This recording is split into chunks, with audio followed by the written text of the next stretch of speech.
And it's now time for the business day.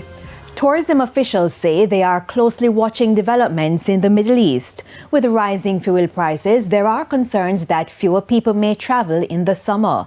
Tourism Minister Ed Bartlett raised the issue recently at the reopening of the Eclipse at Half Moon. Over a month, and there's seemingly no end in sight to the current war in the Middle East. Gas prices aside, economies globally continue to feel the impact. In its latest food price index, the Food and Agriculture Organization found that food commodity prices rose in March for the second month in a row. For instance, wheat prices rose 4.3%, the cost of fertilizer has skyrocketed, so too the price of rice. And unless the Strait of Hormuz reopens, supply will be limited, resulting in consumers paying more for basic food items. Locally, the tourism sector is bracing for a possible fallout due to air travel concerns. More airlines have indicated an increase in some fees due to high cost of fuel. Delta Airlines, like JetBlue and United Airlines, is increasing check-to-baggage fees for tickets purchased on or after April 8th. The price for a first check bag will increase to $45, with a second bag increasing to $55. A third check bag will jump even higher, up $50 to a total of $200. Delta says the increase reflects evolving global conditions as airlines face rising fuel and operating costs. Jet fuel, one of the industry's biggest expenses, has surged in recent weeks amid ongoing conflict in the Middle East.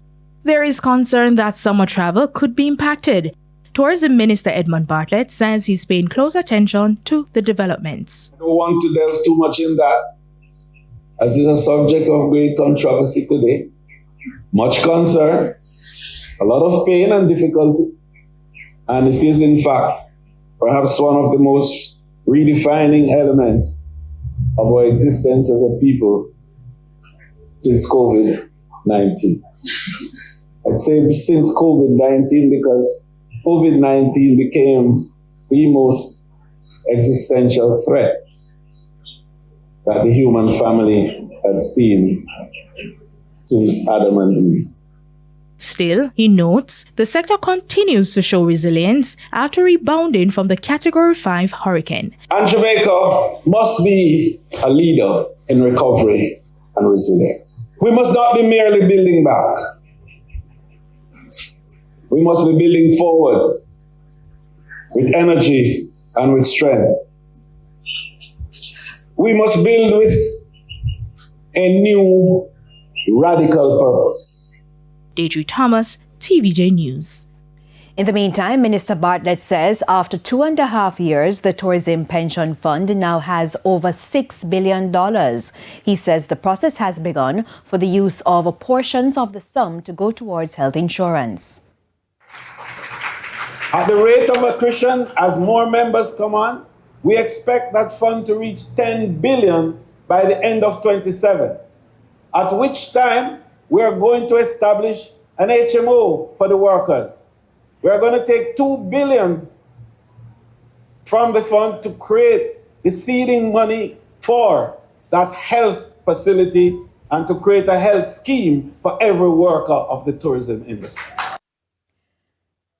To the stock market now, the JSE index declined by 3,591 points today, while the junior market index declined by 42 points. The winners include MFS Capital Partners, First Rock Real Estate Investments US dollar shares, Margaritaville Turks, CAC 2000 and Sagicor Select Funds. The losers include Caribbean Assurance Brokers, King Tower Holdings, Sterling Investments US dollar shares, Blue Power Group and Proven Group. 24 stocks traded firm.